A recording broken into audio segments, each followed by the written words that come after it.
এই জায়গাটা এত সুন্দর।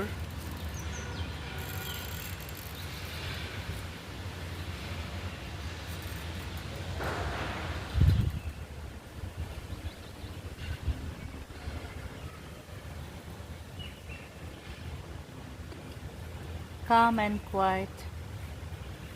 আমরা এখন চলে যাব একটু পরে, আমাদের চেক আউট হয়ে গেছে। আমরা একটু পরে রওনা হব বাড়ির দিকে। তারপরে আমার কলকাতা ফেরার পালা।